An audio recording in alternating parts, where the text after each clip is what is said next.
हे students, इस tutorial में हम कॉट की दो identities cot x plus y और कॉट एक्स माइनस वाई इसको प्रूव करेंगे और इसकी ये जो स्टेटमेंट है इसको भी हम बहुत अच्छे से समझेंगे। ये क्या कहता है, if none of the angles x y and x plus y is a multiple of pi. वो कह रहा है कि अगर एक्स एंगल, वाई एंगल और एक्स प्लस वाई इन तीनों में से कोई भी एंगल अगर पाई का मल्टीपल नहीं है तो ही कॉट एक्स प्लस वाई जो है वो इसके बराबर होगा। अब ऐसा क्यों है, पहले मैं इसको सॉल्व कर देता हूं, फिर मैं आपको ये बताऊंगा कि ऐसा क्यों है। ठीक है, तो सबसे पहले लेफ्ट हैंड साइड लेते हैं हम। तो लेफ्ट हैंड साइड है कॉट एक्स प्लस वाई और हमें पता है कि कॉट एक्स प्लस वाई को हम लिख सकते हैं कॉस एक्स प्लस वाई, ठीक है, over sine x plus y. ठीक है, क्योंकि कॉट जो है वो कॉस ओवर साइन होता है। अब कॉस एक्स प्लस वाई की आइडेंटिटी लगा लो, वो होती है cos x cos y minus sine x sine y divided by sine x plus y की identity sine x cos y plus cos x sine y. तो अब जैसे हमने tan की आइडेंटिटीज प्रूव की थी एग्जैक्टली वही सब कुछ यहां करना है। अब राइट हैंड साइड सारी कॉट में है और ये मेरे पास साइन और कॉस में है और मुझे पता है कि अगर मैं कॉस को साइन से डिवाइड कर दूं तो मुझे कॉट मिलता है। ठीक है, तो जैसे हमने tan में किया था वैसे ही यहां पे करेंगे, लेकिन यहां पे हम क्या करेंगे, न्यूमरेटर और डिनोमिनेटर को साइन एक्स साइन वाई से डिवाइड करेंगे। तो पहले मैं यहां पे क्विकली लिख लेता हूं।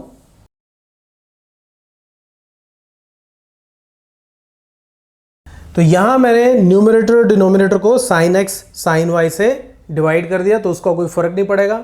तो अब हुआ क्या, ये साइन एक्स के साथ साइन एक्स, साइन वाई के साथ साइन वाई कट गया, यहाँ साइन एक्स, यहाँ साइन वाई कट गया।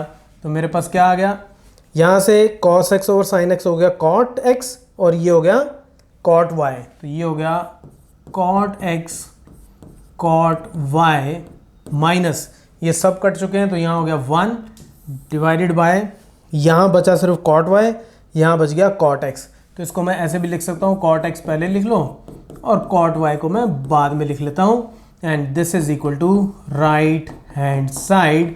और यही हमें प्रूव करना था।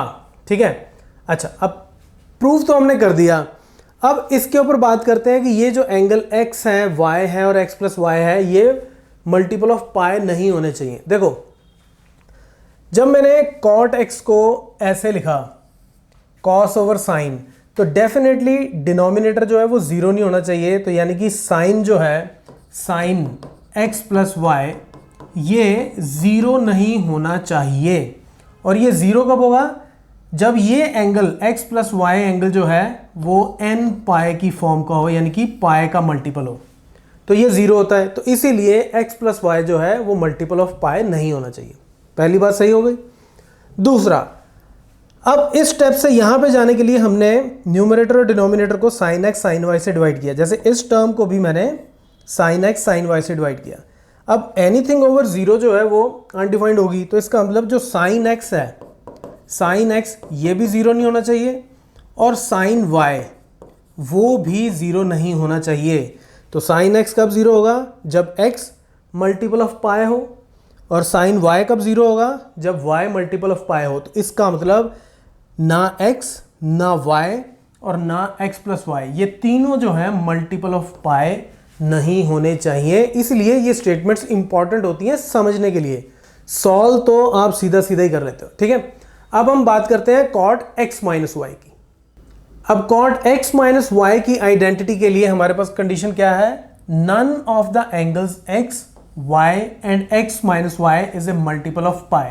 क्योंकि अब यहां पे एंगल एक्स माइनस वाई हो चुका है तो इसलिए एक्स माइनस वाई और साथ में एक्स और वाई, तो ये तीन एंगल्स तो रीजन सेम ही है जैसे पहले था।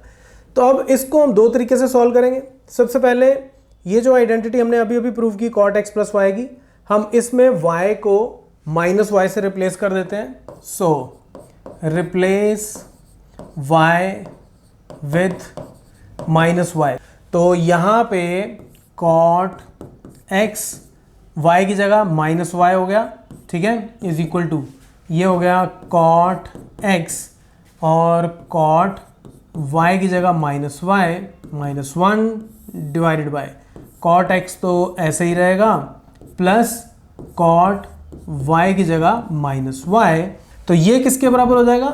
अब देखो कॉट x तो कॉट x ही रहेगा, लेकिन cot minus y minus cot y हो जाएगा, तो माइनस बाहर आ गया, तो minus cot x cot y हो जाएगा माइनस 1 डिवाइडेड बाय।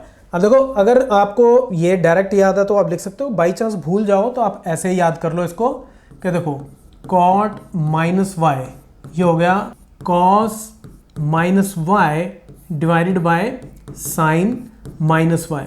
और ये रिजल्ट तो हमें याद ही रहता है कि कॉस माइनस वाई जो है वो कॉस वाई होता है और sine minus y minus sine y होता है। ये जरूरी है याद रखने, ठीक है। तो ये हो जाएगा माइनस कॉट वाई।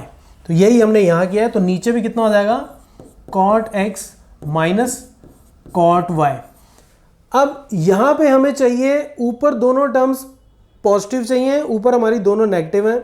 नीचे चाहिए cot y minus cot x, हमारे पास है cot x minus cot y. तो ऊपर और नीचे में माइनस को कॉमन निकाल लेता हूँ, तो ये कितना हो जाएगा मेरे पास? So this will be equal to minus और अंदर बच गया cot x cot y plus 1 divided by, यहाँ से अभी माइनस बाहर निकाल ली तो अंदर हो जाएगा cot y minus cot x.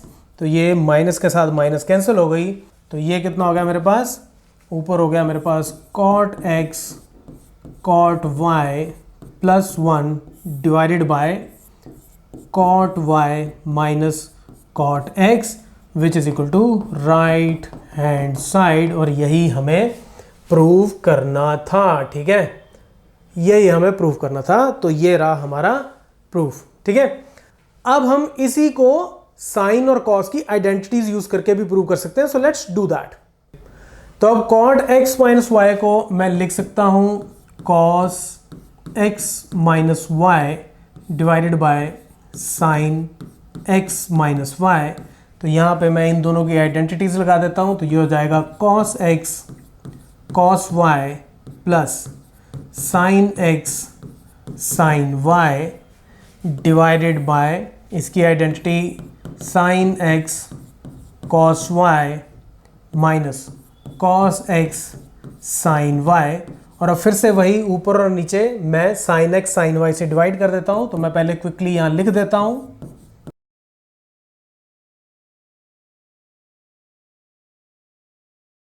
तो ये यहाँ पे साइन एक्स साइन वाई, यहाँ पे साइन एक्स और यहाँ पे साइन वाई आपस में कट गए।